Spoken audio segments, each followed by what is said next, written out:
The following broadcast is brought to you by the iGolf Sports Network. Golf Talk Live is sponsored by the iGolf Sports Network and Golf Tips Magazine. Here's Andrew to tell you more about our sponsors. iGolf Sports is a live stream broadcast and media production company providing quality programming designed to attract the golfing enthusiast. And Golf Tips, the game's most in-depth instruction magazine, including reviews on the latest equipment, tips from top teaching professionals, all designed to help you improve from tee to green. Welcome to Golf Talk Live with your host, Ted Odorico. Join Ted each week as he speaks with some of the best in golf. This week's special guest will join us a bit later. But first up is another great discussion on Coach's Corner. So let's introduce tonight's Coach's Corner panel. Good evening and welcome to Season 13 of Golf Talk Live. I'm your host, Ted Odorico. We've got a great show tonight. Joining me once again on the Coach's Corner panel is John Hughes and Jim Endicott. They're going to be joining me here in just a moment, and I'm going to give you all of the scoop on both of those gentlemen here in just a second. But also, I'm going to be joined tonight, and I'm really excited to have this gentleman come back. He hasn't been on for about a year or so, but he's been on multiple times, many times actually. Tonight's featured guest is going to be Dave Shultz, the CEO of NextLinks. And he's got a lot to talk about tonight, so you definitely want to make sure you tune in for that because it's going to be a really great second half of the show. But don't forget, if you want to watch this or any of the other previously aired episodes, you can subscribe to the iGolf Sports YouTube channel. You can also catch us on Spotify.com or any of the other video networks. Or if you prefer to just sit back and listen to the audio version, it's available at Spreaker.com or basically wherever you listen to podcasts. And again, don't forget to subscribe and get notified as new episodes drop weekly. And if you're struggling with your game, come join the growing number of Golf Tips Premium members. We have 3 annual membership levels available, silver, gold, or platinum, and just choose one that fits your budget. Once you become a Golf Tips Premium member, you'll gain access to our premium instructional tips from our top 25 instructors, the latest golf news and equipment product reviews, plus insight into top travel destinations just in time to book your next buddy trip. Lastly, as a Golf Tips Premium member, you'll receive special discounts from our many premium partners. So register today at golftipsmag.com. All right, let me introduce the guys and we'll get into tonight's discussion. First up, of course, is John Hughes. He is a PGA Master Professional and past president of the North Florida PGA section and a recipient of the 2013 PGA of America Professional Development Award and also 2009 and 2023 North Florida PGA Teacher and Coach of the Year. And he's a Golf Digest Best in State Instructor from 2023 to present. And also a senior contributing editor at Golf Tips top 25 instructor with Golf Tips Magazine.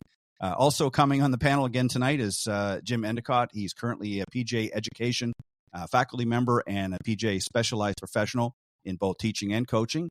He's a former Golf Digest School's general manager and 7-time PGA Award winner, including the 2022 North Florida PGA Section Patriot Award and 2 North Florida PGA Youth Development Awards. And he, too, is also a Golf Tips top 25 instructor and contributor to the magazine as well. So, guys, welcome to Coach's Corner. Great to be here. Thank you, Ted.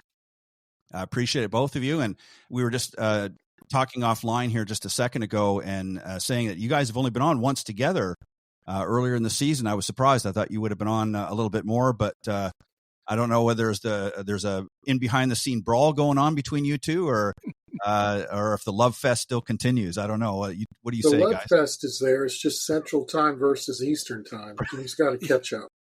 Right. Yeah, that's right. Well, so do you, Ted, for that matter. Yeah, that's true. Yeah. You know, Wait a minute. I think he's in the wrong time zone, isn't he, Ted? Right. Yeah, I think so. That's exactly right. You're in the wrong time. I'm going to move west. Yeah. And then you really mess us up. All right, we got a great show. We're gonna get into discussion here, but I just want to remind everybody too. I sort of alluded to it last show. We're only going to have a few more episodes, a few more broadcasts this season. I've got one more this month, and we'll break for Thanksgiving, of course, and then just a couple in the beginning of December, and then we'll be breaking and then starting back up with a full broadcast back in early March of next year as I get ready for a lot of different things, including heading down to the PGA show in the end of January. So I'm excited about that. Didn't get to make it last year, so I'm hoping I get the wheels going and everything, and I'll be heading down to this January to check out what's new and exciting down at the PGA show in Orlando. So I'm excited about that. All right, I'm going to start things off here. again, I think this is kind of an interesting discussion that we're going to have tonight. And John, I'm going to start with you. Since you were late to the party tonight, I'm going to throw you under the bus first. I'm just kidding. So I want to get your, yeah, exactly. I want to get your thoughts on this. First off, has golf instruction changed generally in any of the following areas? There's just a couple of areas, individual and or group lessons. And if so, how? And then I have a follow-up question for you on that as well. So has it changed from when you first started getting into business, how individual and group lessons are being taught nowadays, as opposed to when you first got into the business? Well, that's a great question. You haven't stumped me, but I need some time to think about it, so I'll go through my formalities. Jim, good to see you again. Always learn something with you. Ted, what an opportunity for this question. I'm going to have to say everything evolves. When I'm talking to my clients, I always tell them, hey, life evolves. Your golf game evolves.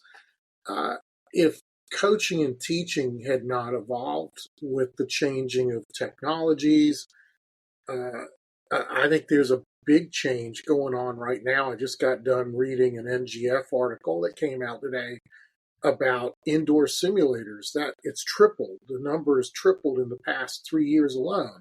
Yeah. I think a lot has evolved. I don't like the word change. I think where we're going as an industry and where we're going as individual coaches is not just trying to keep up. We're trying to set the pace as we always do, but from a group setting, those groups have become sometimes bigger, but I would say smaller in content, very, very concentrated in content versus very broad. And we're starting to see a lot more people do groups for not only from a coach's standpoint of view, the efficiency of the revenue production, but also it just makes you a better instructor. You've got to get to the point quicker with a group. And I think what we're seeing with individuals is, at least in my mind, a big chasm. We have people who are committed to their game. They want to make themselves better. The lifestyle commitment, the improvement commitment, the travel commitment, just the commitment every day or every week to play or practice. It's roughly the same. Where I see the drop-off is the middle, where I see a lot of people who are totally committed or totally uncommitted. And that's changing. I think if I was to say change, I think the technology and the instantaneous gratification of what a top tracer or a TrackMan range does has altered the landscape so much that we as coaches evolving and adopting to it is a must, more so now than, say, when video cameras came out. I think, correct me if I'm wrong, Jim, what was it? Probably a 5 to 10 year coverage for everybody to get on board with video. We're just moving much faster with that. Yeah, I agree 100% with that. And my follow-up, really, I'm going to pass this on because you covered a lot of stuff here. I'm going to give this second sort of follow-up. Jim, you're welcome to offer any thoughts. But what about you personally? How you provide instruction? Has it changed over the years? You know, John obviously touched on a few things, but has it changed for you as well? And if so, what were some of the key areas that you've changed your instruction over the years from what you've done in the past? I think, as John said, evolved. I'm sorry. Yeah. As it's evolved, I think what John's talking about, the information that we have at our disposal to help us deliver the information. And what I mean by that is we're able to gather how to from different areas, where John mentioned video, and that was an evolution, and that kind of took us to a different level of delivery. Launch monitors, simulators, those sorts of things are giving us other information in a different way. And what I mean by different way, not necessarily other information, but information in a different way that we can convey it. In the past, and for years in my teaching, we always taught simply what we saw the ball doing.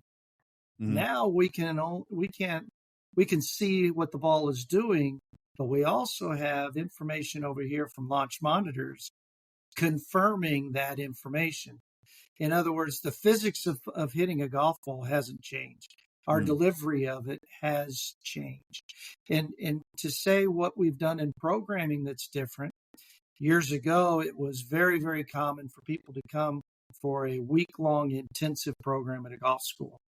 We'd have 40 people at a golf school, 6 hours a day of instruction, play golf in the afternoon. That's kind of gone by the wayside. And now it's more, as John said, individualized to here's what your goals are. Here's what your time commitment is. Here's what your ability to be focused in this is.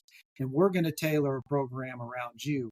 Where we used to put the program out and they came. The group idea has evolved from that to now even more group instruction on the golf course. Years ago, it was almost taboo to take and put 4 people on the golf course of different skill levels. Now it's become kind of cool, if you will. In other words, the newer player can learn something from the more experienced player, and the more experienced player can see how a new player is learning, and it helps them to understand their own learning process as well. So taking them out on the golf course, I think, has become a much larger component of the group business versus come here, we're going to spend an hour and teach you how to chip the golf ball. Come here, let's take you on the golf course and let's apply how to chip that golf ball. Let's apply it in different situations.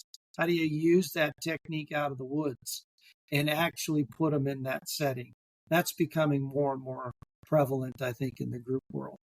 Yeah, and you raised a really interesting point, too, as you talk about where really the students now coming with what it is that they want, and it's not so much us putting a plan out and saying, okay, here's what you're going to do, and here's how you need to do it. I mean, certainly there's going to be some of that still, but they're basically coming with what their expectations, what they're looking to get out of this experience between coach and student. And as opposed to just putting out a methodology or a specific mindset, that's really changed a lot. The student is now, just because of exposure through technology and as we've talked about many times before, social media and that sort of thing, they're now sort of taking the wheel, if you will, a little bit by saying, okay, this is really what I want. I'm not interested in the big groups, as you said, going to the big golf schools and things like that. I want something a little bit more specific to me. This is my game. I don't care about what John's doing over here or Ted's doing over here. I'm interested in my game.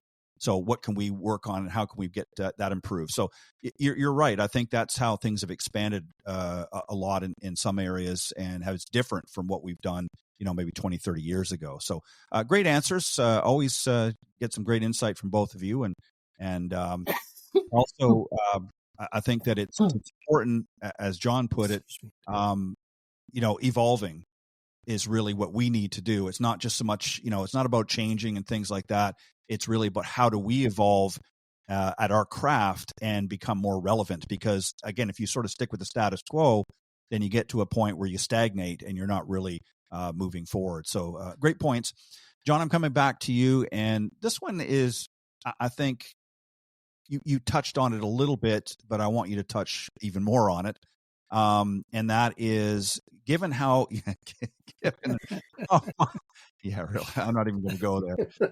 Given how much time, limitations, it's a busy world, everybody's online to, how much time should a student expect to invest to see realistic changes in both their swing and their game? So what would be an acceptable amount of time that they could allot to see realistic changes? Because again, go ahead. I'm going to twist that question and say, what is it that you're trying to get out of it? And now, based on that, let's tell you how much time you need to invest. Right. Because how many times do you do that every day, Jim? I do it every day. I'll have someone, I want this, and I'm only willing to do X. Sometimes they don't even know what they're willing to do or can do. So it's literally breaking down, what are your goals? What are your expectations? Where do you want to be in 2 months, 2 years, whatever the case may be? And then I'm always using a comparison to a more committed golfer and how many hours they spend dedicated to certain things and try to put it in perspective for somebody. I'm also asking them what their life priorities are. And right away, if somebody lists 4, 5, 6, 7 life priorities and then they list golf, I'm like, whoa, time out. Yeah. Let's compare this to what you just told me your goals are. This is not realistic. So before we can even come up with a time, you got to devote 20 minutes to this and 40 minutes to that. All that has to be hashed out, all of it. Because without hashing it out, we're all guilty as coaches of providing erroneous information because we don't have it all. We haven't asked the right questions. But more importantly, the golfer hasn't asked the right questions of himself yet. Mm-hmm. Yeah, that's a great point. And that's really, it goes back to what I was just saying a second ago. They have to define what it is that they want. And again, if they got 5 or 6 other things on the plate and golf is way down on the list, then if they've given you a bunch of things that they want to change and they want to improve on, those schedules may not work and be realistic. So again, yeah, I think it's very important. I think the conversation, it really boils down to, I think one of the biggest changes, I'm going to go back to what I first asked both of you. And I think the biggest thing is we have to really look at the initial conversation with a student. And that has to be given a priority. I mean, we've always do reviews and we always talk with them and that, but I think that has become even more important now based on what you guys have both just said, than it ever has before. Because again, the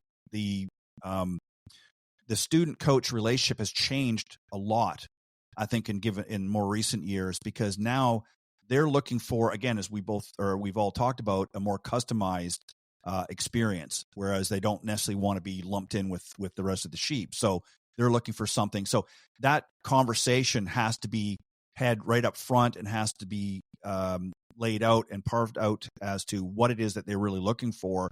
And if they're willing to put time in, what are they willing to give up over here if they are willing to do that at all? So that conversation becomes extremely important in the beginning, because that sets the tone, as you pointed out, John, is we want to make sure the information we're giving them is going to match what it is that they're looking for and is going to be able to be done. Go ahead. And the other thing that goes along with that, just to follow it up, is an old Harvey Penick quote that I was reminded of a couple of months ago about everybody wanting to take the whole bottle of aspirin versus just one aspirin. When we as coaches are trying to provide, well, here's this and here's this and here's this, and do it X amount of time here and X amount of time there. I think what I've seen over the years, particularly with the people who want something right away, is they're trying to swallow that whole bottle of aspirin at once. And the science is out there. We're horrible at multitasking. We are not multitaskers. Can you concentrate on one thing? And let's say you've got little to no time to practice, but you have some realistic goals based on your practice. You should be looking at it. Let me get one thing. Let me do one thing and one thing only. Make it as big as I can. Make it very general. And let me become an expert at that one thing. Because if I can become an expert at that one thing, all the other smaller things are going to follow. And that's how you multitask. And I think we have to be more clear as coaches, but I think the students, the clients, have to be more respectful of their time and what they are physically and mentally and emotionally capable of doing as a human, and put it in perspective so they don't get disappointed, they don't get frustrated. The frustration they go through is more realistic to how they've learned everything else throughout their life that they really value. Yeah, well said. Great follow-up. Jim, I'm going to come back to you with something a little bit different. This is a scenario I'm going to give you and see what you have to say about this. So you have 3 months to prepare a student to be ready for and be accepted into a college program. So obviously we don't know. I'm not going to give you a specific level, but obviously if they're looking to get into a college program, they've been playing some golf, junior golf, and that we'll throw that in there. What are you going to work on first? Obviously, you're going to have a conversation. As we've just pointed out here, you're going to have a conversation. But they're looking at, they're ready to get into college. They want to get on that college golf team, and you've only got 3 months to, get them ready and help to be accepted into that program. What are you going to do, and what are you going to work on? Well, I'm assuming that this is somebody I don't really know, so I need to get to know them and what has their history been? What have they done up to this point? So let's just put it into perspective that they're seniors in high school, and they're ready to graduate in this coming May. And so we've got to get them prepared, and we've got to get them a place to play. So I need to understand what they've done up to this point. What type of tournament golf have they done? What is their scoring average currently? How has their instruction past been? And are they willing and wanting me to be that person from an instruction standpoint to get them to that next level? And if they align to that and say, yes, I want you as my instructor, and I want you to help me to put together the plan to get there and the information to be recruited, then what we do is we take that assessment of what they said they've done, where their scoring average is, and we determine, okay, based on where you are, and over the next 3 months, you are able, let's say we're in Florida, and the state series is finishing this week. So the state tournaments are done. High school golf is done. Now we're going to go play some tours. And we're going to go play. We're going to set a plan of instruction for this time frame, preparing for events over this time frame, and then here's our schedule of events. And here's the level of events we're going to play. In other words, we're going to find a tour that, based on their scoring average, they can go out and they can compete in that event. And when I say compete, they have a chance to win. College coaches are looking for players who can win. And I've seen it straight through my tour, where players have come to my tour and they have won multiple times on tour, and they were selected over another candidate in a school because they won. Yeah. So we set out the instruction plan, we set out the tournament plan, and then from there, we put together a package of information of the player, a resume, a 2-minute video of them hitting golf shots down the line and face on, driver, a mid-iron, a wedge, hitting chips, hitting pitches, hitting bunker shots, hitting putts, short ones and long ones. 2 minutes just to show, here's their skill, this is what they look like. That resume has their scoring average. That resume has their grade point average. It was fascinating to me when I got into the process of getting kids to play college golf, how important the GPA is. We sat in front of a coach, a Division I coach, and they asked the player, what's your scoring average? And the young man said, it's 77 in tournaments, and I've won 4 times. He says, okay, when you come here, you will be a scoring average of 82. And I thought to myself, that's kind of crazy. And then he asked the player, what is your grade point average? And the young man says, it's a 392 unweighted. And he looked him in the eye and he says, I'll have you as a 74 the first year you're here. Wow. So there was an 8-shot difference based on scoring average. And I asked the coach, I said, help me out here. I need to understand this a little better. And he says, a player who has that kind of a GPA, multiple things occur. 1, they're more coachable. Yeah. 2, they adjust to life at school faster than those who aren't committed that way. And 3, they will go out and do what is necessary to get better at their craft.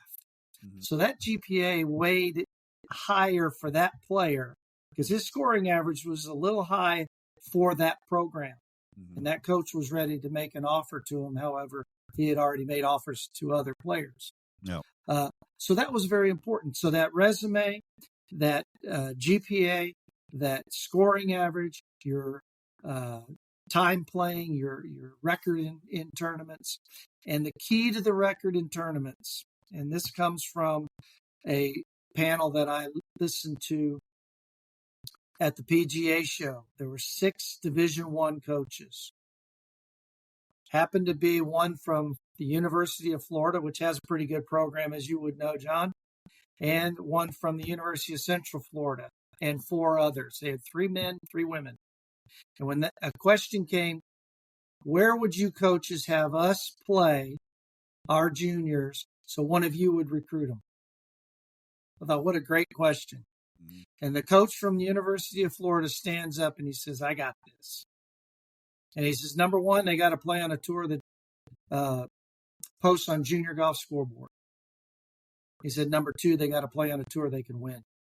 And he sat down and the other 5 followed suit and basically said ditto. So the plan to get somebody in 3 months to play college golf, a plan on instruction to get their skill as tight as we can get it in that time frame, a plan of where they're going to play, a package of information that they're going to send to the coaches with follow-up. Excuse me. And the other component to it is to go online, find the colleges, the size they want to play at, and find the number 3 player on the team. What's their scoring average? And make sure that their scoring average is equal to number 3 on the team so that they go to a college when they're selected and they're going to play. They're not on the bench.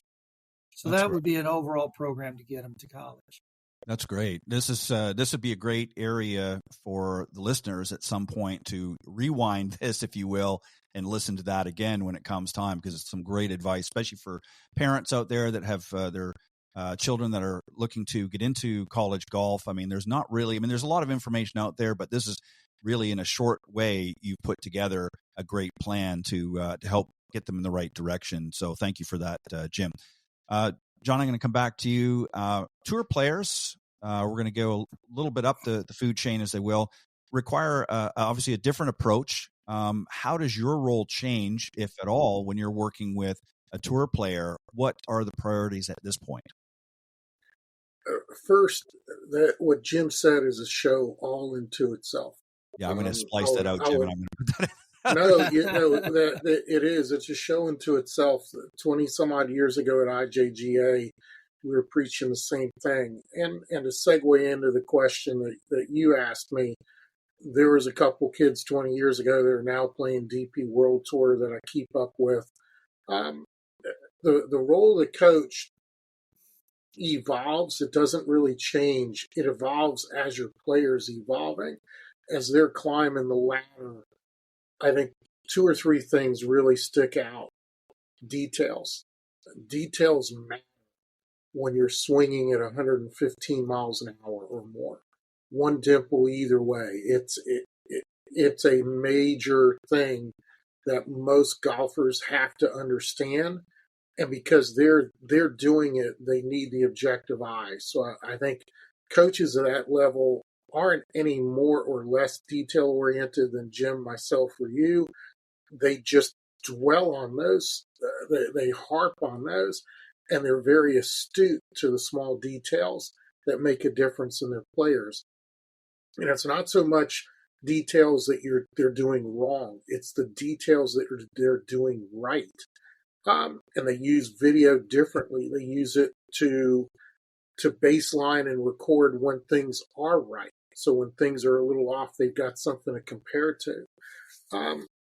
The other thing about a tour player is not so much they're demanding, so much as they experience things at such a different level, and their level's moving so fast that they're contacting their coach over the smallest of things, not details, just smallest of things, as far as, hey, I saw this on the range with this particular equipment manufacturer. Do you think that's good for me? Right. At a junior level, we get that all the time, but it's in a very broad manner. Hey, I play Callaway this. Should I switch from this model to that model? at a tour level, they're saying, hey, with this Callaway, whatever it is, this guy's playing a 6-iron at 28 degrees. I'm playing at 26. I want to fool with it. What should I expect? So it's things like that I would get calls upon. The other thing is they do travel, and years ago it was very difficult to keep up with them. Other than with a phone call, when the digital camera came around, it made it easier. When the camera was in your phone, it made it easier. Now with like Golf Live and other virtual platforms and programs, it is much easier. But being in front of someone and actually being able to point your finger at something or touch the professional golfer in such a way where they can feel minute differences makes a massive difference. So their schedules are such that, and their coaches are all over the place now. They're not just in their hometown, that they've got to schedule their time wisely, even more so than before. And the coach has to have some time on reserve if they've got other obligations. A really cool example of that right now is Jason Bale, who literally has a lot of responsibilities at his club in Jupiter. He's got so many tour professionals working with him right now. He's had to make sure those responsibilities at Jupiter are taken care of by staff and make sure he's there the required amount of time because his guys are pulling him all over the place. Right. But he's able to do it. His family's accepted that. His club has accepted that. That's why I think early in the 1990s, you saw such names as Harmon, Ledbetter, Flick, McLean. They had to get away from the clubs because they were spending so much time away. The clubs couldn't justify paying them. Mm-hmm. I think that's turning a little bit simply because some of the clubs have some fantastic facilities that these players demand. It's not so much the quality of the turf so much as the variety of things they can practice in one location. Mm-hmm. The ability to practice distance control from various lies, to be able to practice different types of grain of putting, having different surfaces to go off of, different wind conditions, plus the indoor studios. So these tour players, they're not high maintenance. What you have to realize is they're at the upper echelon of this entire sport, so they are higher, period. They're higher than any of us can imagine as far as what they deal with every day. And their coaches are there more as a support mechanism, less as a fixer, more as a pointing out the details that make them great, where they're not there to tear them apart. They're not there to rebuild them. Yeah, it has, and that's an area that really has changed a lot because you're right. With the coaches now, I think they're busier now than they were 30 years ago because with technology, they're getting everybody's, buzzing in their ear. Whereas before, they knew that they had to travel or what have you, so they couldn't take a workload like they have. And even though technology helps in many ways, it's also a little bit of a difficult challenge as well because people can get you literally at the push of a button. You're on that sort of constant, continual call. I got to get close to wrapping up here, but I want to ask each of you this question. I was going to wait till the end of the year, but I'm going to do this now. He's cutting us off, Jim. Oh, yeah. Must be because we're not together very often. Right, exactly. No. I think you and I ought to take a vacation and leave him out of it. Right, exactly. There you go. So Jim, I'm going to come to you, obviously, since John just finished up. But I want to ask you this, and John, I'm going to ask you the same thing. When you finally hang up your teaching hat, what will you miss most about being a golf professional? It's going to happen to all of us. There's going to come a day when we're just, too old, too tired, whatever. Hopefully not for many, many years. What are you going to miss most about being a golf professional? Well, I think I'll teach much like Harvey Penick did until they put me under 6 feet. But I would say the joy of the relationship with the players And when I say the joy, just the interaction on an ongoing basis, the interaction of watching them progress from the level they are when they came to me to as we go through time together, and see those experiences when you have that brand new golfer, the school teacher, she just retired, she's never played before, and she gets the golf ball in the air for the first time and jumps up and down, and you give her a high five, or that junior golfer who wins their first event, and you get to be a part of that experience. I think that's some isolated instances of that relationship. That's what I would miss the most, is the joy of what they're gaining from our relationship. Well said. And John, what about you? I know you probably concur with a lot of what Jim said, but is there anything else that when you hang your hat up that you're going to miss most about what you do?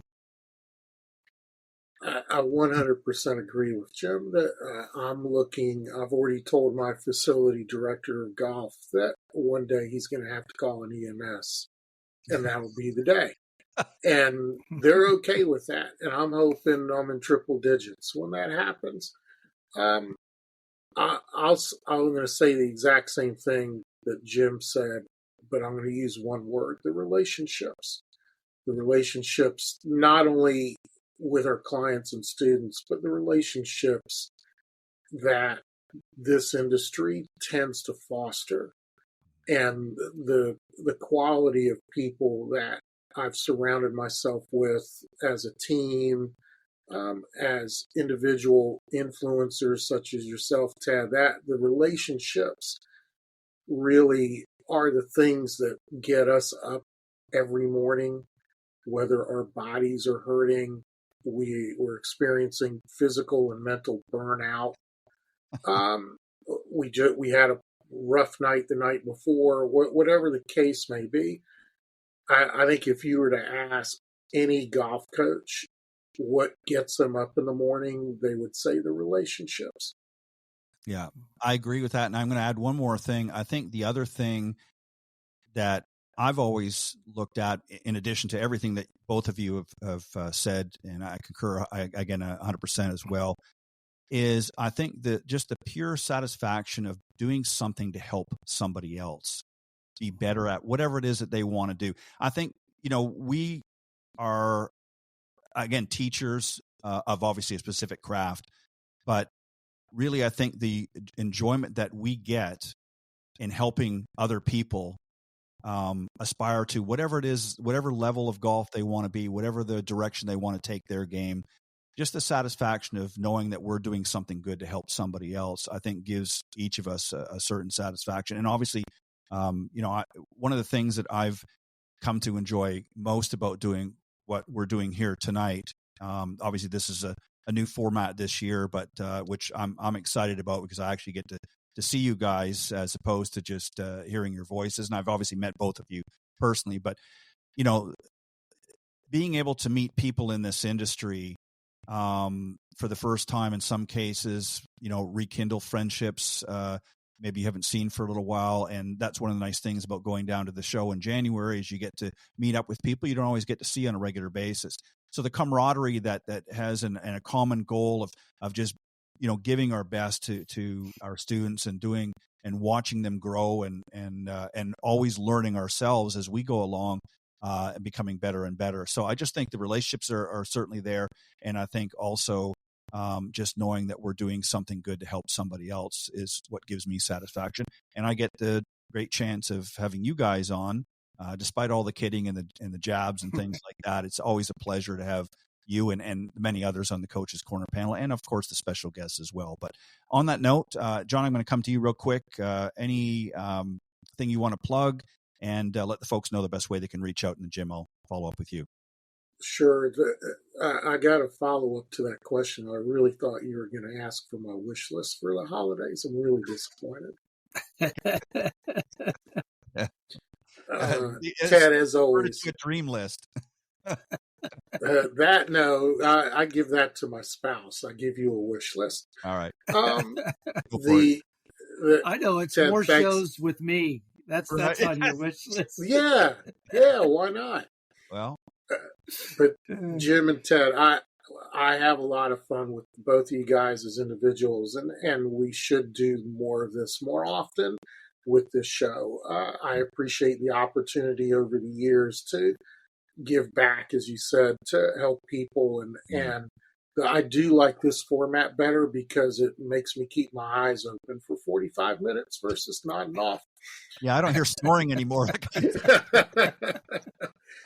So I do have I finally got these in my hand. My new book, Instant Golf Improvement. I said it earlier in the show. There is a chasm out there, and this book is directed to the person who has limited time or just refuses to spend the time for whatever reason. There's 6 nuggets in here, and if you take them to heart, can you see some instantaneous gratification in your golf game? Absolutely. The sequel, the second, is already in the publisher's hands. Looking for that to come out sometime early spring, late winter, early spring. This will be a trilogy. And look for the website, instantgolfimprovement.com. You can purchase the book there. When you purchase it there, I sign it for you versus buying it on Amazon. It's not about the money. It is about giving back and hitting that niche. People want to contact me, John at John Hughes Golf is my email. Go to johnhughesgolf.com. Telephone numbers there. All the programs are there. I do hope that you come see me in Orlando now through May. And in December, I'll have some more to announce and plug. Perfect. Always glad to have you on, John. Jim, what about yourself? Best way they can reach you? And if there's anything special you'd like to plug, now's the time. Well, I want to just say thank you for this involvement with you, John, and you, Ted. It's a joy, and I wish you best of luck with your book. And I'm looking for my signed copy of that. Yeah, me too. I need your address. You moved. I'll send it to you. But easiest way to reach me is my cell phone. That's 407-460-9420. Teach here in the Dallas-Frisco area, and I also travel to Orlando once a month, and I'll be teaching down there as well when I do that. So love to be able to talk with some of you that have more interest in this game and that I might be able to help you. So thanks for a great night. Perfect. And again, you're going to see these two guys one more time before the season ends on another Coach's Corner, and then we'll be taking an extended break, and I'll in the next show I'll be giving all of the specific details of our last shows and so forth. But always excited to have both of you on here, and thank you again for a great season. Always giving your best on the show. I just enjoy having you guys here and having that conversation. So we're going to take a quick commercial break, and when I come back, my very special guest of the evening, Dave Shultz, CEO of NextLinks, is going to be joining me.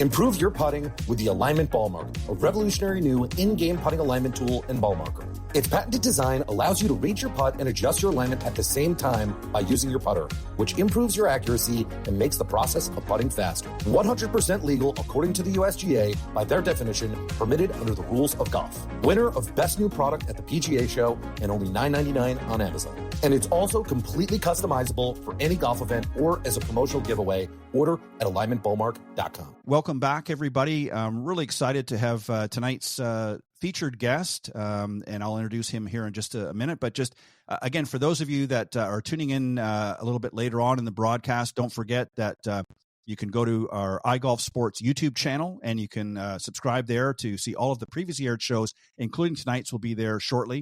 You can also catch it on Spotify.com, or you can listen to the audio version on Spreaker.com or wherever you listen to podcasts. You can check them out there as well. But thanks for joining tonight. Just finished a great Coach's Corner.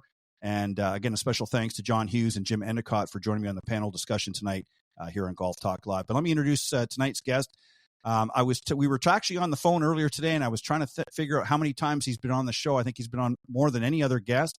I'm going to introduce him, and then we'll hash that out when he comes on. But my very special guest tonight is Dave Shultz. He is a veteran technologist whose experience includes enlisting in the U.S. Navy, where he worked as an electronics technician for avionics systems on the A-6E and F-18A jets. Following the Navy, he attended Cal Poly San Luis Obispo and studied electronic engineering, where he graduated summa cum laude. He held key roles in manufacturing operations and technology development globally within aviation's oil and gas and energy sectors, beginning at Bentley Nevada Corporation, a world-class company specializing in rotating machinery dynamics. So he's got a great background. But at some point, as an avid golfer and enthusiast, he decided to dedicate his life to and career and family. Like most busy golfers, his handicap suffered. Without enough time to play golf and seeing the new flourishing driving ranges options like Top Golf that were fun but uninspiring. This was his aha moment, and he came up with the idea of integrating virtual play in a screen with real play and on real greens. In 2005, he combined his engineering experience with his passion for golf to launch NextLinks. So we're going to talk about that and more, and some other interesting topics as well. So please welcome back the show my very special guest, CEO of NextLinks, Dave Shultz. Dave, how you doing? Good, Ted. Thanks for having me back on. So always a pleasure. I think, now don't quote me on this, I think the last time you were on, which we were saying was right sort of smack dab in the middle of COVID, so it was around 2020, I believe. Possibly. I think it was before the shutdown, but early in 2020. I think it was like between January and March of 2020, before the real world turned off. Right. But just before, it was close. Not long before. I think you're right, but I think that was either number 6 or number 7. I'm going to go back because it's got my curiosity.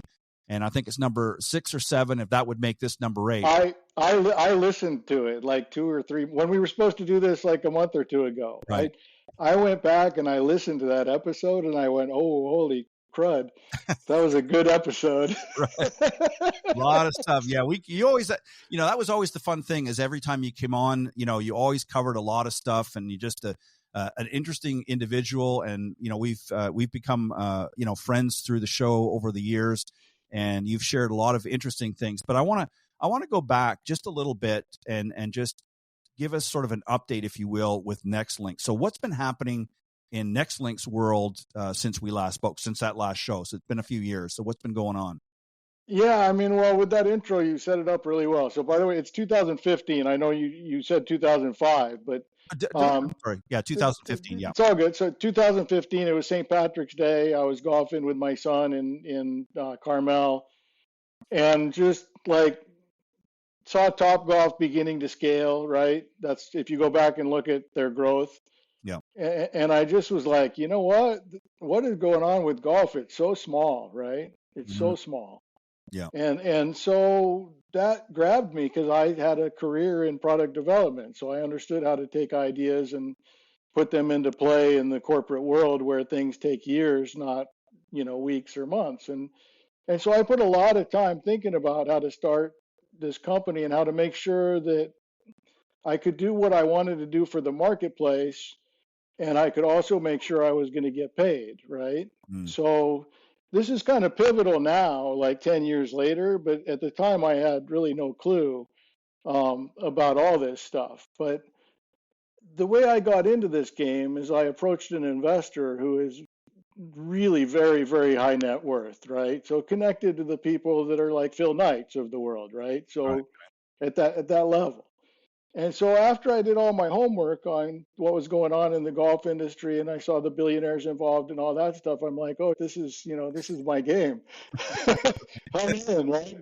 And so I really put it out there. And so I got a big, everybody knew about me. And it started to create a lot of people trying to figure out what my game was. Right.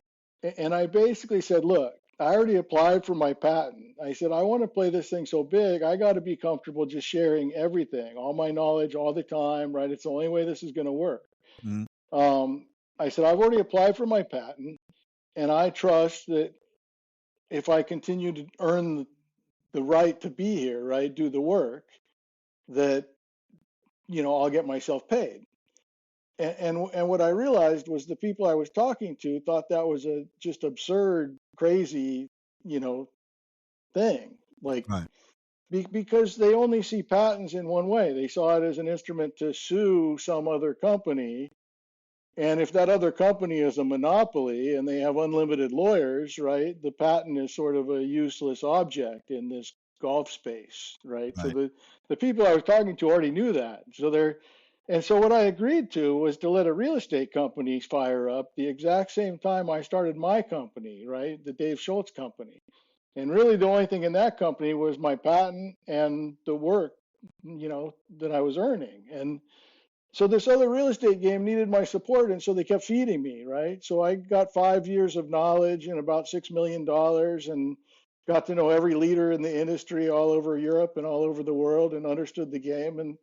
And right after our last call, the game began to just sort of take all that work and just run with it and leave me behind and skip out on paying me for the patent. Right. It's as easy as that. It's kind of the way I set it up in a way, if you look at it backwards, right? It's just, I didn't know how big the game was going to get. I didn't know how big that real estate game was getting, right? And I didn't know the people involved, right? So I know all that now, right? My dad clued me in on his deathbed in August of 23, right? So right before the SSG investment in December of 23. And so it was a really pivotal time. And he was dying, and it turns out that my family, right, my sister is involved in this other real estate game in ways that are sort of nefarious. And I didn't know that, but my dad knew that. And so he was dying, and he sort of revealed it to me on, his last 2 or 3 days of being alive. And that's when the game really began for me. I was like, oh my gosh. But what happened during that week is I realized that I had a team of supporters that were not letting themselves be known, but they decided it was time to let me know that they were there, like that they were paying attention to the work that I was doing on LinkedIn. So part of my strategy was every single day to sort of leave breadcrumbs on LinkedIn. So 1, 2 anecdotes. Anybody that's going to engage me, right? I'm going to make sure their face is on my LinkedIn, right? All I'm doing is collecting receipts along the way, right? So nobody gave me credit for being sort of that astute, that all that was going on. And so I took advantage of that. So January of 22 is when it got serious. $100 million of venture capital joined the game under the Tiger Woods brand, right? Yep. That's when it got deadly because the game that I was playing before that was absorbed into that game. And that game had already assigned me, Dave Shultz, a position, right? This is what we're going to do with him, right? He's going to be the crazy founder, right? And we're just going to put him off to pasture, and then we're going to give credit to other people that didn't earn it and don't deserve it. Right. I mean, that's just the game. That's the way it works, unfortunately. Yeah. So, I mean, I'm aware of it, and I'm just sort of watching it play out. And so April of 22, so just 3 months later after the 100 mil goes in, all of a sudden the whole, like an APB of what can we learn about NextLinks and all of its background. So this is, and that was since 2015. And so everybody around me started reaching out to me. Hey, did this group reach out to you and offer you like $500 to, give some scoop on NextLinks? And yeah. And I said, yeah, they reached out to me too. And so I sort of told everybody, I said, look, I'm just going to do it for free, right? I knew I was by April, I already knew. I was at the Genesis in February. So that's when the Live Golf was really Right. getting fearful, right? And so I got invited to a party that was like Jim Nantz was one of the sort of hosts of the party. And I knew I was being conned. I'm like, oh shit. And I met with Tiger's team the next day. And I said, you guys, I know what you're getting pulled into. I said, I've been working on this for 7 years. I said, I just implore you not to do this. But if you do, just know that you're going to regret it. Right. You know, there's no other way to say it. And I'd already been working with people really close to Jordan Spieth for that whole 7 years, right? Right. And so I told Tiger's team, I said, you know, I want to look out for these guys. I said, they've shown me nothing to make me believe they're doing anything but acting in good faith, right? Right. And so I don't know what the truth is, but that's what my, you know, belief was. And so I shared that with Tiger's team at the time. And so I think that's what started the hot war of who's going to control golf in the future. And so, you know, all of that January, that 100 mil was designed to create TGL, which became the competitor to Live Golf. So the thing most people don't know that I know, and I've seen the receipts, right? Is that that Fox Dominion lawsuit that Fox settled really fast.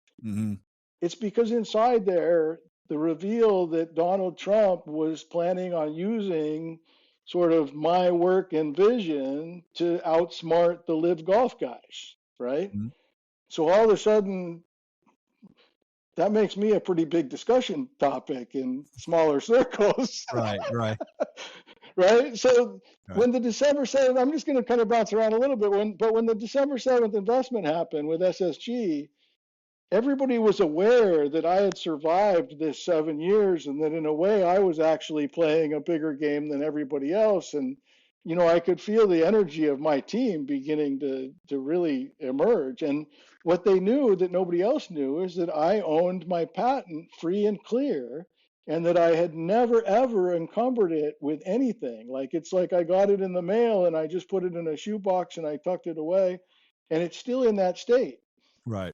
And so with the emergence of cryptocurrency, right, and using intangible assets like a patent as the basis, you know, the gold for a cryptocurrency, it turns out that an unencumbered patent like mine and 7, 8, 10 years of development work that basically says, wow, that guy figured it all out 10 years ago and he did all the right stuff and he documented it. Using that as as an asset that gets tokenized so that it can be shared without corruptness, it's a unicorn. And so I learned that when Dan Meacham was involved, right? So remember, I had Brandel Chambly on my board. Right, I remember that. I mean, this thing got that was January of 22. So in January of 22 is when Brandel stopped talking to me. Right. And he started pissing all over the Saudis, right? Yep, I remember. And so I was just watching it happen. Everybody sort of expected that I would do something, right? Because it was such a blatant just rejection of me, right? Word went out that if you talk to me, you're going to get listed, right? And so don't do it. Just stay away from that guy. And then as the Saudis protected me more, right? Oh, well, you just don't worry about him. He's harmless, but do acknowledge him, right? And so then, you know, the Don Rays of the world started, oh, yeah, you know, I know Dave, right? And then, you know, as they started to realize that I was actually playing them, now they're scared and they're all in hiding, you know, at this moment. Let me interject just for a second, because I want, just for those that maybe are not that familiar with Live Golf, they came on the scene a few years ago, as you know and I know. Do you think overall, and again, just your thoughts on this, do you think it's been good or bad for the game? And how do you see it affecting the game? How, in your, I mean, we all have our own individual thoughts. Some people are for it, some people are against it. And I have some other things I want to ask you about in that relation to that. But generally, based on the format and forgetting about behind the scenes for just a second. The competition. Right. Was it good overall for something like that to come into the arena, do you think? Or do you think it's just a shell, an empty shell? that looks good on the surface, or potentially good on the surface. No. That's what I'm getting at. So you go ahead. No, it was so necessary, right? So that's what started my split with the status quo, because I saw it as so necessary. I'm like, the players have been encumbered by these horrible rules, right? Yeah. And by having Live Golf as another option at that level of competitiveness, it created a fair market. It created a free market. It was going to allow the game to grow. And the status quo didn't want that to happen, so they started putting out a lot of bad media that makes everybody think that it's a sham or that it's a carnival. It's none of the above. So remember, I was at Portland, right? So I have very firsthand experience. So I was at the whole tournament in Portland. The first one, June of 22. That's when I gave the Saudis control of. I haven't collected a paycheck since that day, right? I said, you guys take it because it's useless to me, and just make sure you mess those guys up with it, right? Right. Well, and that's what I wanted to follow up with. So, as a result of that, there's been a lot of inner fighting, amongst the golf purists and those wanting the game to go in a different direction, as you're proposing here. Yeah.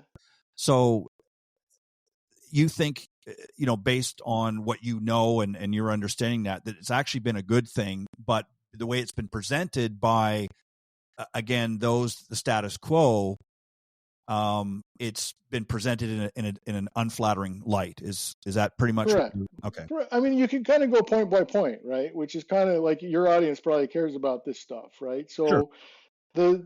The team thing, right? So remember, at Portland was the height of when Jay Monahan was smearing them about 9/11, right? Right. I mean, the picketers outside, it was a mess. The vendors were getting threatened by the status quo for participating. And they put on a tournament, and the players were genuinely enjoying it so much. And the team aspect only added, the scoreboard was confusing, right? Sure. So I was like, holy crap, there's so much going on that scoreboard. But they didn't. That was the beginning for them, right? They were committed to getting it better. And so the people that started watching and participating in the beginning, they understand how to separate the team element from the individual element. So it's still a complete full tournament. And now it's a full 72-hole tournament. It's still based entirely upon individual merit. The only argument people make is that somehow the teams are going to influence the individual from wanting to do his best, right? Throw this putt so that guy can win, right? Because it's better for the team. Well, that's just bullshit, right? That's not how how these guys think. Betting that they've put into it now is doing the same thing anyway. So, I mean, so let me ask you, let me follow up then with, where Jay is concerned, then I want you to continue on. So Jay, of course, Monahan, for those that are not up with golf, is the current commissioner of the PGA. He's going to be succeeded next year by Brian Rolap at the end of 2026. Is your opinion, is this a good change given the controversy that's been following Jay, a well-needed change, or as I said a moment ago, do you think it's just going to be, the pressures that will mount will put him in a position where it's going to be status quo? Do you think he's generally going to come in and make some changes that are going to benefit the PGA, or do you think that he's going to just sort of get in line when the powers that be just sort of put that pressure on him? What are your thoughts? So the powers that be, he didn't start his job. So you said August of 26. That's sort of the end of 26. I know, but right. What I'm saying is August of 25, three months ago, is when all the power shifted to PGA Tour Enterprises. Right. So PGA Tour Enterprises is entirely separate.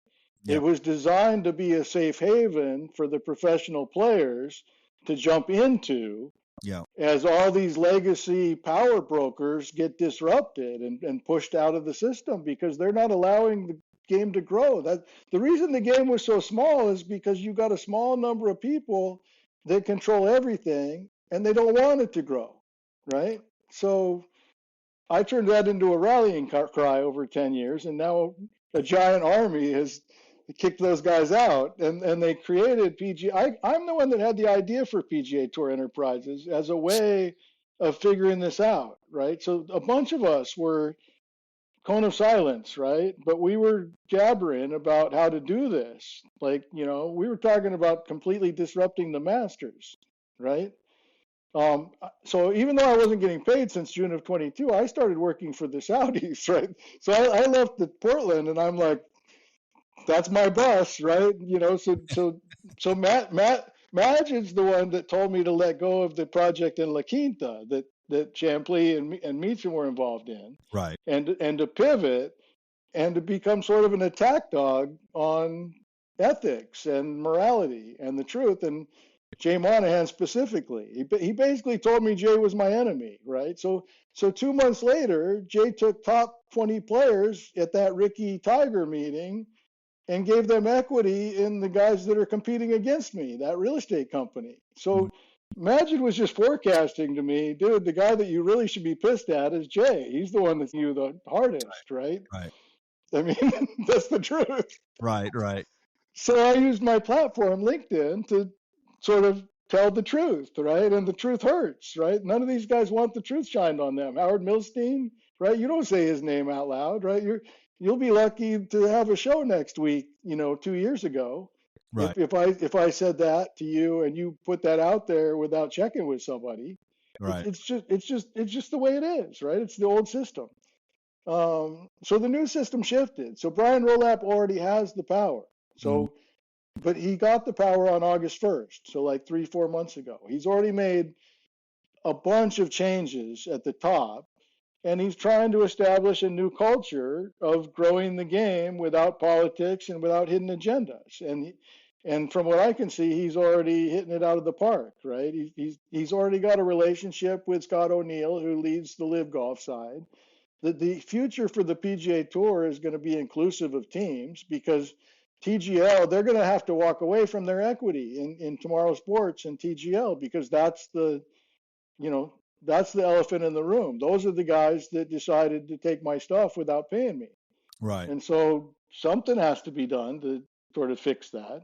And that's what the Saudis have been working on for the last 3 years, is how do we do everything they're doing and make sure we're doing it better for the marketplace than they're doing it, so that when the time comes, right, we'll be able to just slide in and everything will keep growing.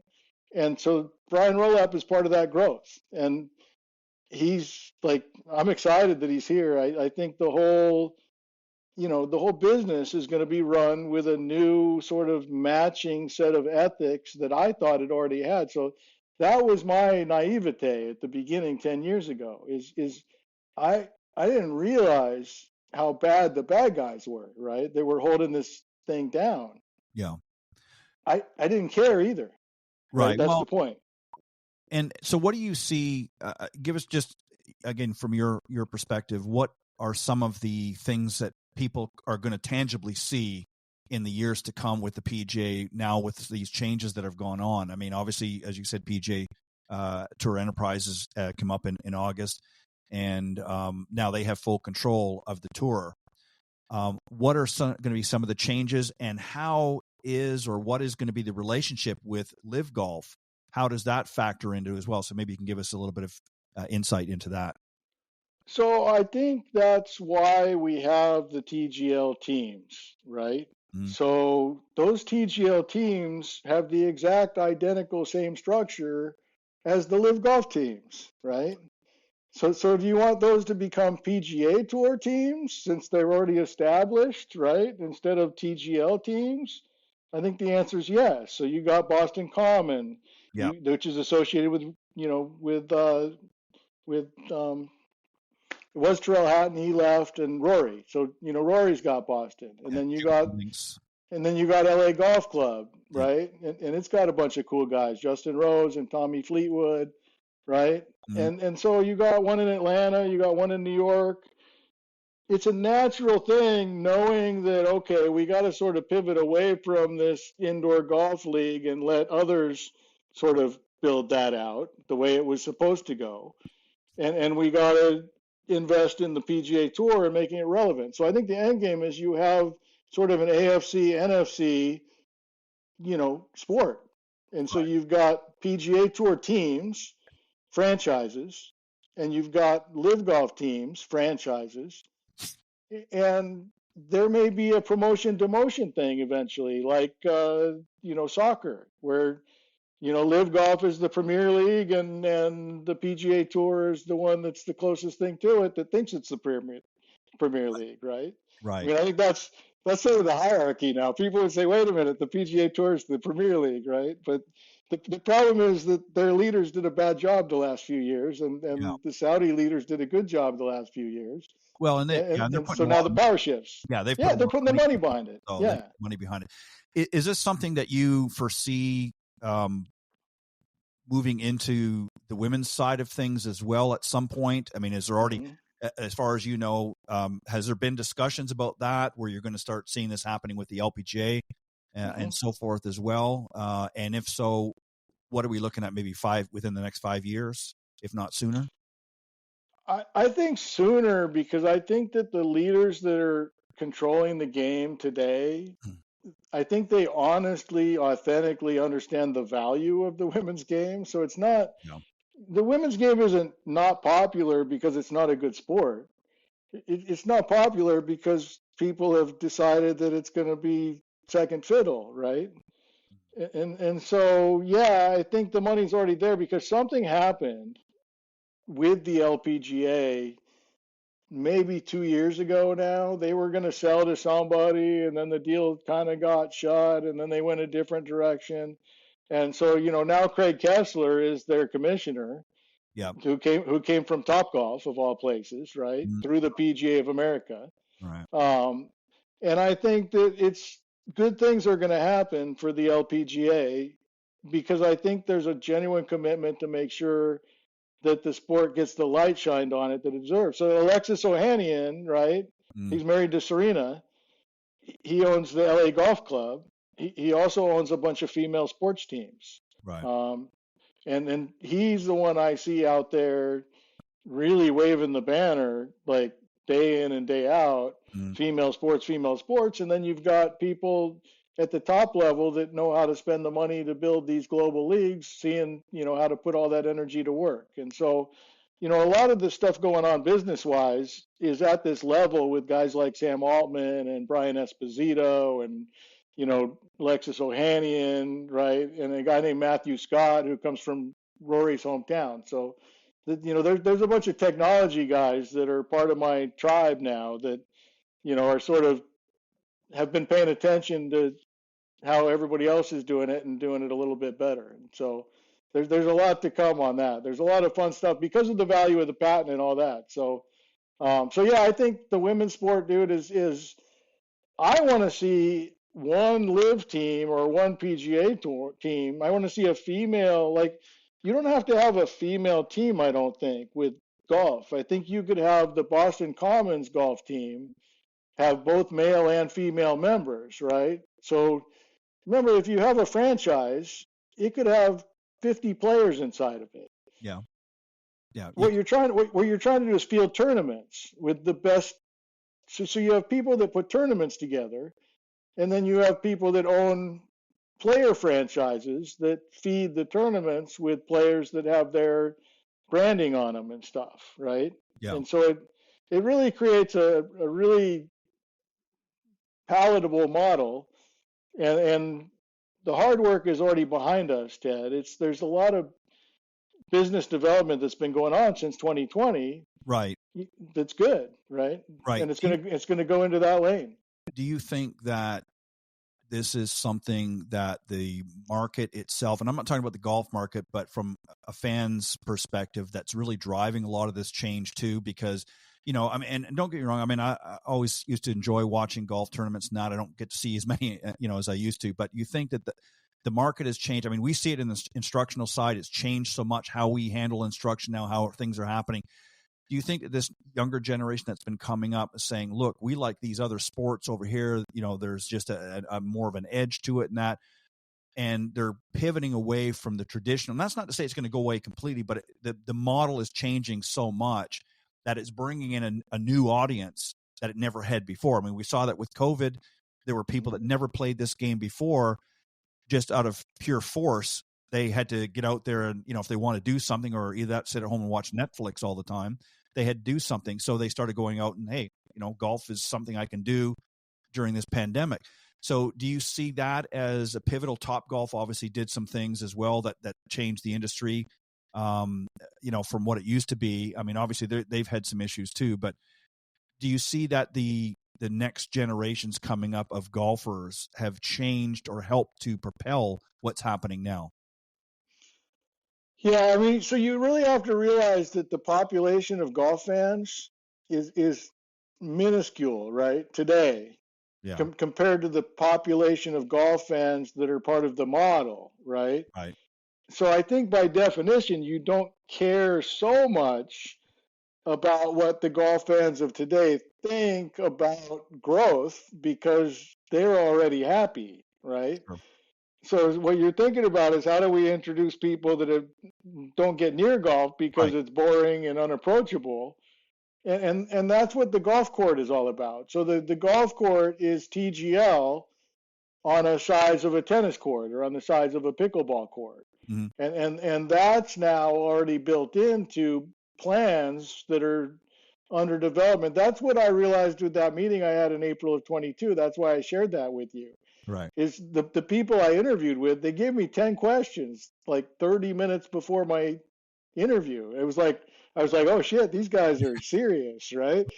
I mean, remember, I just like agreed to this thing. So they were serious and they were good. And they were talking about multi-sport facilities, right? Sports cities. And so I'm heavily involved in sports cities right now and developing that kind of stuff. And what they were missing was confidence in how to add golf into their already developed multi-sport facilities. Because golf had been suppressed for so many years, it was such a mess and nobody trusts each other. How are you ever going to create unity and growth under these conditions? And the answer is you can't, right? And that was sort of the gist of the interview in April of 22. And I handed them names, receipts, right? I said, you guys want to beat these guys? Here's how you do it, right? I said, here's this guy, here's this guy, here's this guy. Here's my history with them. He's bad, he's bad. Like, and remember, I don't mean bad, Ted, because I know what you mean.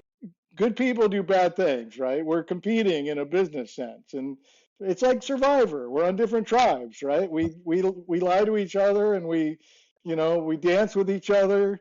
But ultimately, we want our own tribe to win, right? Right. And I threw my name in the hat with this Saudi team. So Yasser, His Excellency, right, His Super Excellency, he is the one who reached out to me in 2020. So not long after our last interview, I got a call. So we were doing the Revelry in Mesa. And we essentially built a golf court, right? 80 feet by 20 feet. And we activated the NextLinks technology on top of it. And we had people coming from clubs to spend their nights there and play our NextLinks game on these fixed area putting greens. Mm-hmm. And it's like, wow, everybody could see the value. And so those guys were associated with Smith & Wesson. And so what they did is they're the ones that sort of hooked in my story into the status quo. They were selling it and I was selling it. And so I reached out to the Saudis with my pitch deck and said, hey, I need help. And I shared my cap table with them, right? I did the same thing with Meta World Peace at the same time. And so I got a reply. And so I knew I had their attention. And I was like, oh, that was nice. Right? Because I knew I was competing with these other guys who were trying to sell my plan out from under me. I mean, it was kind of a well-known thing going on. It was right like 6 months after we spoke. And so ultimately they chapter 7'd it. So that was the same time I took Chambly out there and I gave him a tour, right? Dan Meacham was there, this guy named Pete Walsh, who was the CIO for the Cowboys. They were all sent to me from this real estate company to learn from me and then push me aside.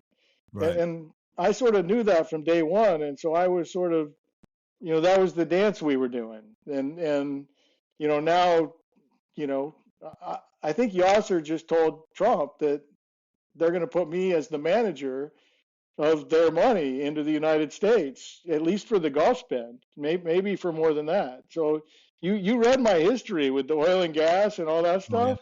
Yeah. And so when I was talking to Majid in June of 22, I'm like, dude, Yasser is the chairman of Saudi Aramco. Like, that was one of our major accounts, right? I said, everybody knows me, like in that circle, in that Bentley, Nevada world. And so I sent them to meet people leaving that. And so they're going to have to tell the story from there. But remember, I gave them everything and I gave them all the answers. They had to have been behind that call in April. So, April, I did the call. Mm-hmm. One week before the Portland tournament, I didn't know Majid had my number, right? He never talked to me in 7 years. I'm always sending him stuff, but he never replies. I don't even know if he got it, right? So 1 week before Portland, I get a text from Majid. Hey, this is Majid. I think you should come to Portland.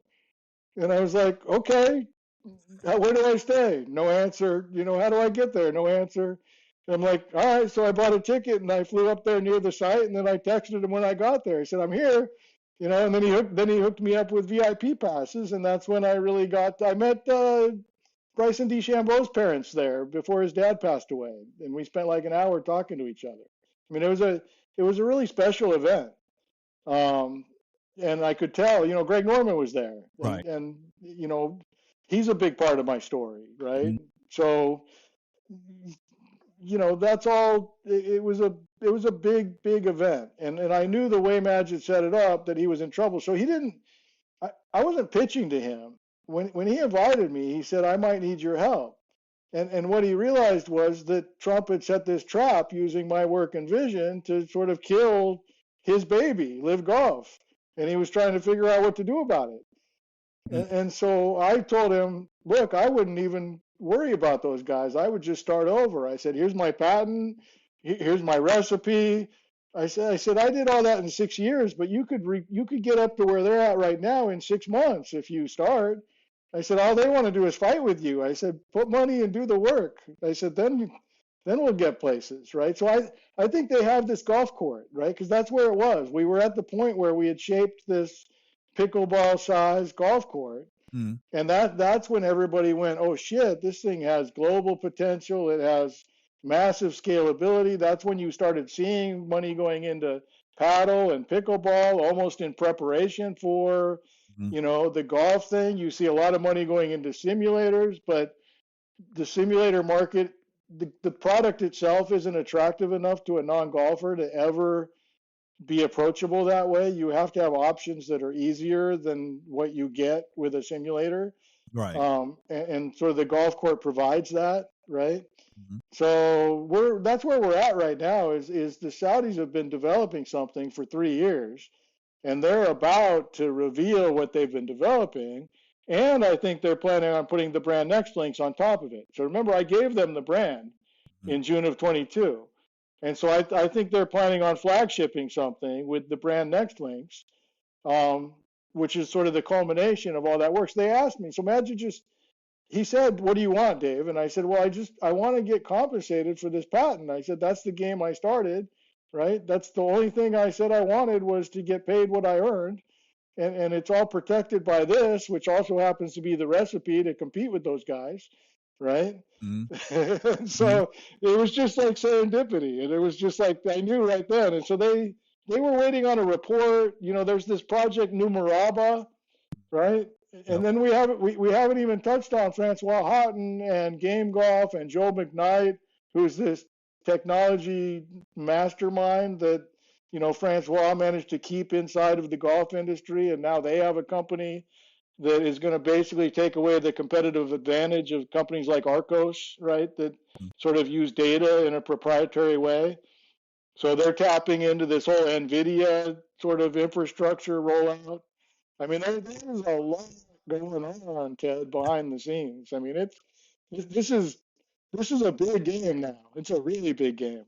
We might have to have a second section to this podcast, a little bit in the new year to as things unfold and progress, and that there's so much. I mean, so much has happened since as you said, since we spoke last time, and obviously there was a lot of pivoting back and forth, and I hate to use the backstabbing, but I guess is the best way to do it. And, I think ultimately it's going to be better for the game in the long run, but you have to sometimes shovel a little bit of manure, in order to get to, get to the good stuff underneath. It's just unfortunate because the sort of the nature of this thing. So I honestly committed my life to this, right? So I never quite closed on that, but my buddy from Voight Commercial, he didn't want to let me have this intro with this other guy, right? I had to fight him for that.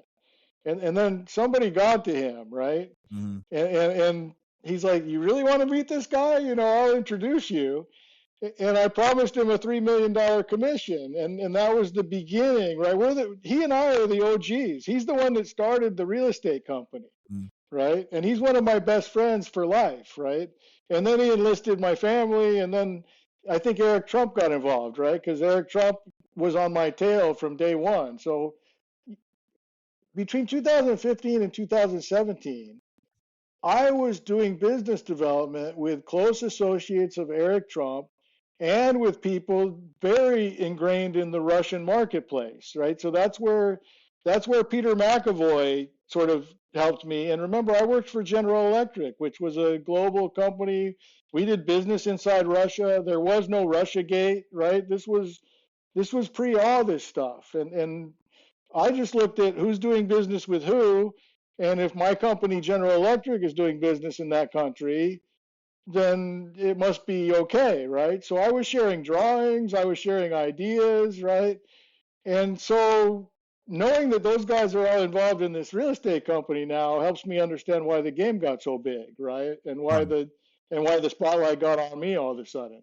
Right, exactly. Right? Because I'm not supposed to be here, right? The only reason I'm here is because I have a team that protected me. Right. And they're still here and they're pretty powerful now. So, but it's just, we all have a mantra, Ted. So the reason this works and the reason it will continue to work is the core people that are involved in this effort, they want to grow the game, right? So the reason this company that Francois and Joe put together is so game changing is because it never would have been allowed 2 years ago, right? Right. But now it's funded, and now there's massive people involved in it, right? Mm-hmm. So this thing is just growing and growing and growing. So anyway, yeah, it's a lot to unpack. Let me tell you. I mean, dude. So remember, I've lived it for 10.5 years now. So every single day, and I knew that I might lose my life, right? Because I knew this was a big game. Yeah. That's why I brought that up, because those were scary times, right? Because my wife would divorce me if I did business in that world, and that's part of why everybody has assumed that I was going to have a tragic ending, is because I'm so vocally, an opponent of him, right? Mm-hmm. Not politically, because his son's trying to kill me in business, right? Before he was president. It has nothing to do with politics for me. It's just business, right? Right, exactly.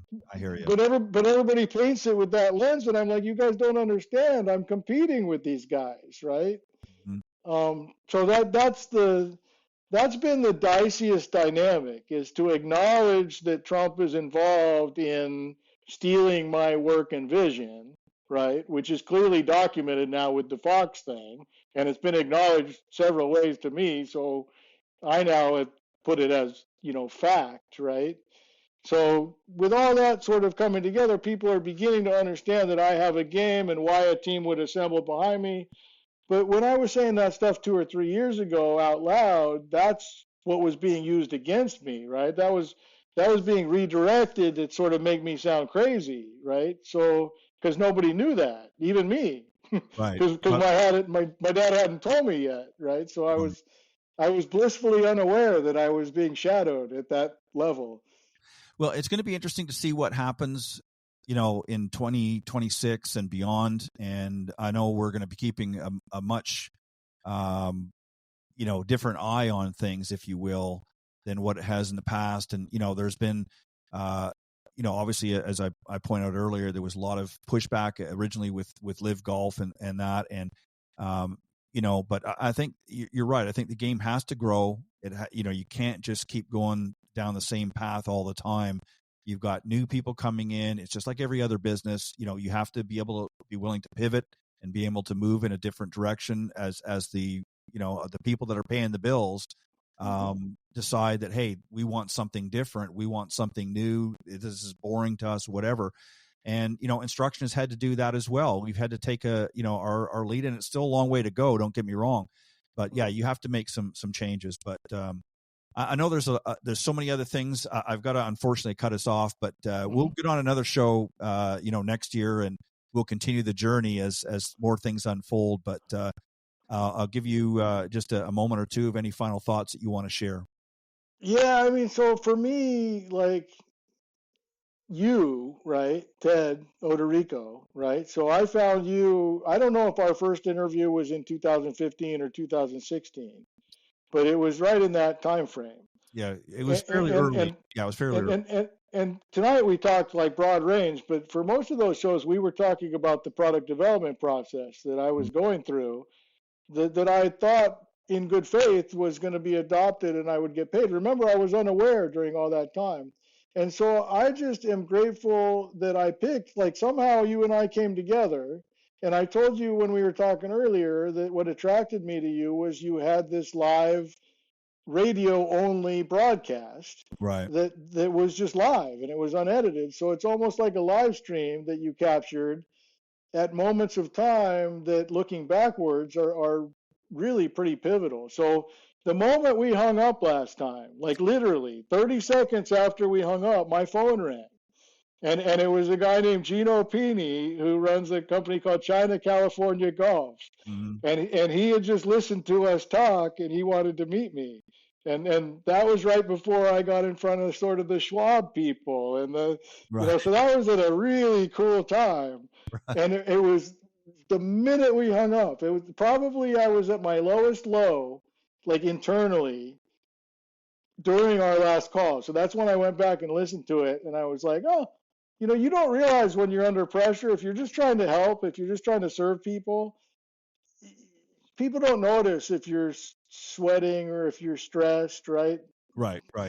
That's something you create inside yourself. And so I've learned that when I had that occasionally, and then I realized that people didn't pick up on it, then I stopped fearing it, and then ultimately it went away for the most part, right? And so that's kind of a fun place for me to have gotten to, as a human being over these years. So this journey has been really, really good to me, and having your record. Remember, the status quo decided to erase everything from 2015 to 2020. They were using AI to do it. Mm-hmm. I mean, there was a full plan to just make it disappear.